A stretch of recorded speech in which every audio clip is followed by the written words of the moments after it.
हमेशा व्यक्ति को प्रेम व्यवहार से रहना चाहिए। वैसे कभी कभी अनायास ही अपने अड़ोसी पड़ोसी से या दूर के रिश्तेदार से भी या कोई अन्य व्यक्ति से इस प्रकार की बातें हो जाती हैं जिनका कोई अर्थ भी नहीं होता और जिनका कोई मतलब निकलता नहीं है। ऐसी बातों को लेकर आपस में झगड़ा हो जाना, वैमनस्यता हो जाना और एक दूसरे से लड़ना और दुश्मनी बांध लेना, और कभी कभी तो दुश्मनी ज़्यादा बढ़ जाती है तो एक दूसरे को मारने पर उतारू हो जाते हैं। वैसे अधिकांश यह देखा गया है कि अपने परिवार वालों से, अपने रिश्तेदारों से ही ज़्यादा दुश्मनी होती है, या फिर उस व्यक्ति से दुश्मनी होगी जिसको आपने पैसा दिया है और आप अपना पैसा उससे मांग रहे हैं। तब वह दुश्मनी बांधेगा और बोलना बंद करेगा, लड़ाई झगड़ा करेगा। इस दशा में व्यक्ति बहुत परेशान भी हो जाता है और उपाय भी करने लगता है एक दूसरे को नीचा दिखाने के लिए दुश्मनी में। तो इस तरह के दुश्मनों से बचने के लिए या कभी कभी अनायास किसी अन्यत्र जगह पर जाने के कारण या अनायास कोई ऐसा वाकया हो जाए जो आपने कभी सोचा ना हो, तो वहाँ भी कुछ लोग पीछे लगकर आपसे दुश्मनी करके आपको नुकसान पहुँचा सकते हैं, यानी आपका अहित कर सकते हैं। इन सब क्रियाओं से, यानी दुर्घटनाओं से या दुश्मनों से बचने के लिए यहाँ हम एक उपाय बता रहे हैं आपको।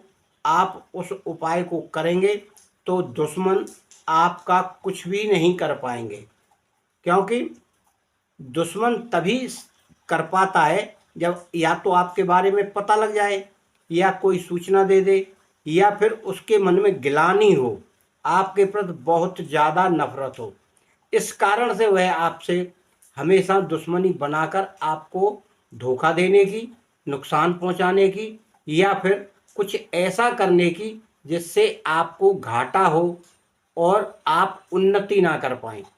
इन सब चीज़ों से बचने के लिए यहाँ हम एक मंत्र बताएंगे, वह आपको सिद्ध करना है और सिद्ध भी आपको करना है।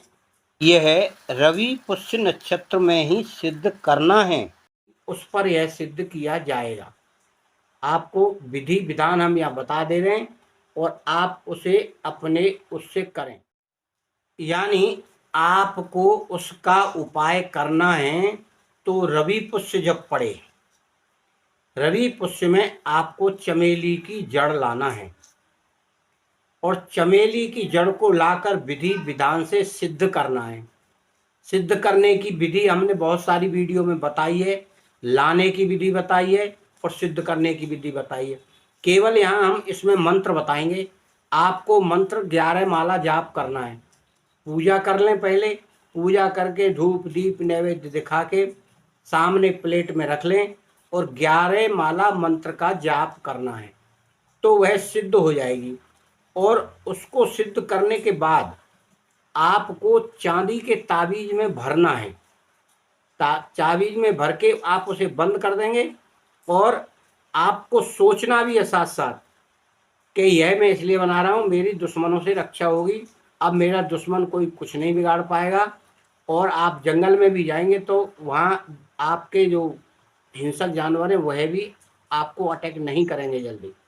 तो आप उसे चांदी के ताबीज में भर के आपको सीधी भुजा में बांधना है। उसे बांध लीजिए, लाल धागे में बांध कर आप निश्चिंत हो जाइए, उठ जाइए और इसको किसी के विषय में बताना नहीं है।